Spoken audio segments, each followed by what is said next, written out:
When it comes to your work, what specific, if is there any challenges or anything that, like, when you're doing editing and when you're doing your work and when you're doing Bleedingham and you're planning all these events and you're coming up with it, what are some of the challenges that you encounter, and I guess how do you overcome when those challenges come? Whew, that's a good one. The biggest challenge is always time, and time versus quality. Have you ever heard of that triangle? Is like, you can have something fast and you can have something with quality, but it can't be cheap. Or you can have something cheap with quality, but it can't be fast. Something's like the triangle. You see what I'm saying? Yeah. So like something is always compromised in the mix, right? Right.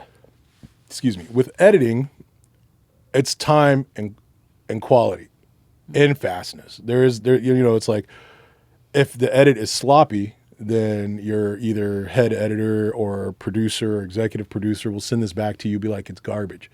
And that, plus you've just wasted the company's time.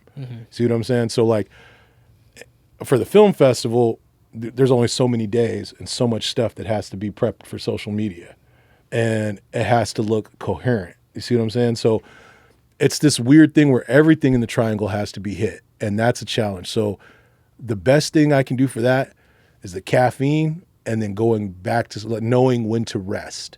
Because when you go in, you're doing 12-hour days, 10-hour days, you got to realize that, probably after those 8 hours, the last 4 hours aren't going to be as great as those initial hours. You know what I'm saying? Less quality. Right. And so you have to give yourself that space in between that and the next work day, and not, I don't mean space, but, well, I need to check social media, man. I got to finish this video game. I got to call my home. No, man, you need to empty your head. Empty your head, physically and take care of step your body. away. Yes, and just do what you can to keep the blood pressure low, the stress level low, any anxieties about the project that might raise. Just take time to realize that the most important thing you can do is exist and be there for the people you love. You know what I'm saying? And if you fall prey to that and don't handle that, then you're not going to be any good to the people you love, because you're just a mess, right? You know. So that's how I would say. It's just like, you have to give yourself. It just circles back to what you're saying. As a young, and you're young, not young like super young, but I mean like you have a lot of more energy, right? Yeah. Than like a cat that's pushing 47, right? So it's like, if you start this practice now, and everything starts building up, and you've got a very bright future ahead of you. Of course, we've talked at length of where you're going and stuff, and I'm like, wow, that's amazing, and it's great to see. But yeah, just remember to rest, man, because if not, you're not going to be any good to anybody. You know what I'm saying? And just be present in the moment. There's like that Zen saying that's like, if you're driving, drive. Don't let your head be in other places. If you're working on the edit, be in the edit, be in the story. Don't be anywhere else. Don't try to double dip and do two things at once or anything like that. Get through that. Right. A lot of space. Get up, make sure you get up and stretch, in a sedentary way, because yeah. You got to feel good. Man, in the pandemic, I swole up to like 400 pounds editing. Wow. Because all I was doing was eating takeout. I was working on a TV show at the time called Car Issues on Motor Trend.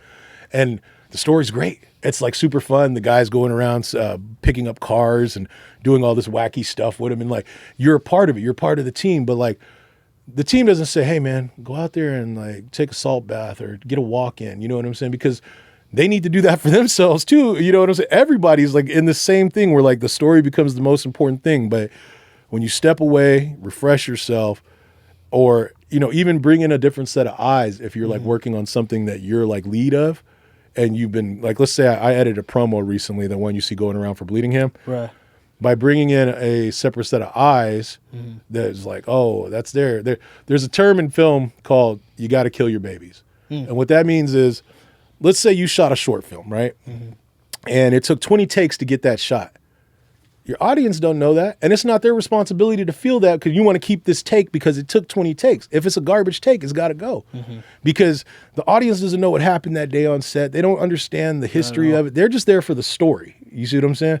And so if you shoot something or write something, sometimes it's recommended that you don't edit it, because you're going to want to keep all your stuff that's in there, and it ends up being something that's understandable to you, but not to everybody else, man. So you got to make sure to kill your darlings. I don't want to keep saying kill your babies on here, but it's that fresh set of eyes can help you and perceive more than what you would alone, because you've already put, like I was saying, once you're in there focused, you have the blinders on, man. Absolutely. So at some point when it's still a wall in front of you now, it's time to get a different set of eyes on it. You know what I'm saying? So that would be my advice. Word.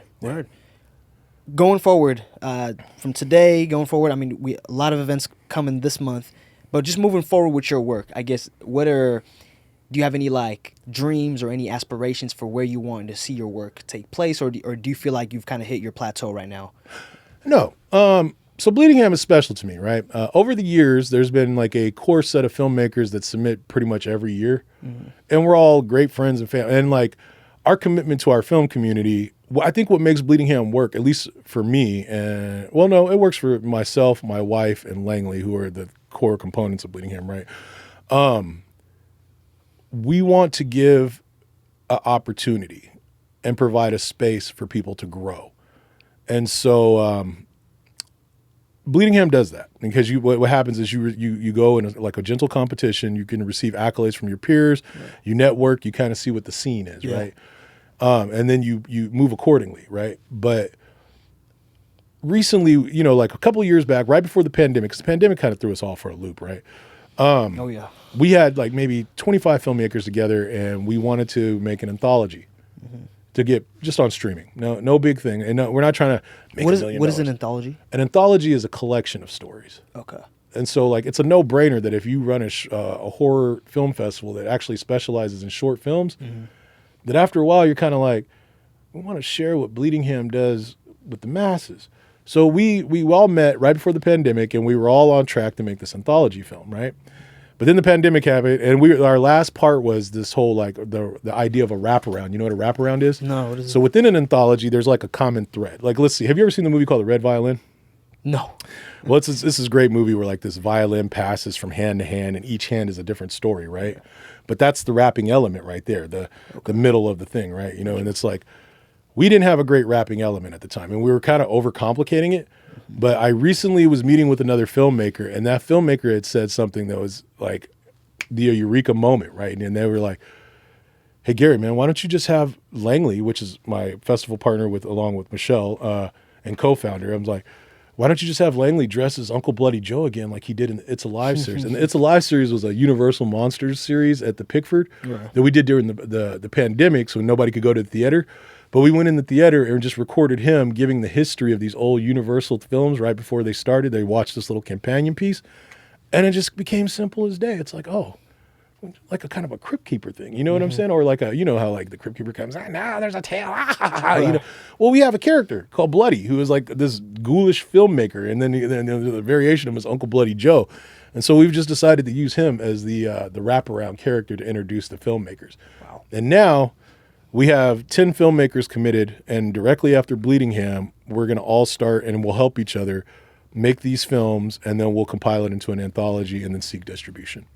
Wow. Yeah. So and that was the dream in the first place, right? It was just to get a movie out there. You know what I'm saying? It's like, where I'm at right now in work, I love working locally in community and stuff. And there's always going to be enough visual work for people. I'm not always, but I mean, like, I feel comfortable enough in my ways as a post-production specialist and a producer that there'll be, where there's a means, there's a way, right? Absolutely. But if I was to have a dream, it would be to get a movie out, like before I go, I want to get one horror narrative feature. An alien movie?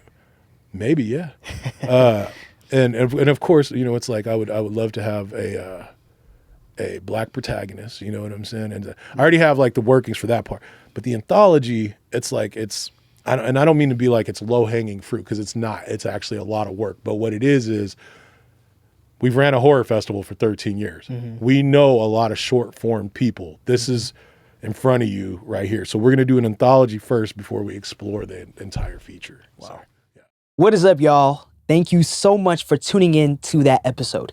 Make sure to click the subscribe, follow button, as well as the bell to get notified on all my new content that is coming out every Wednesday and every other day. And make sure to click that link in the description down below to get access to all my socials and any other platforms that I have my podcast on. And until next time, y'all, peace.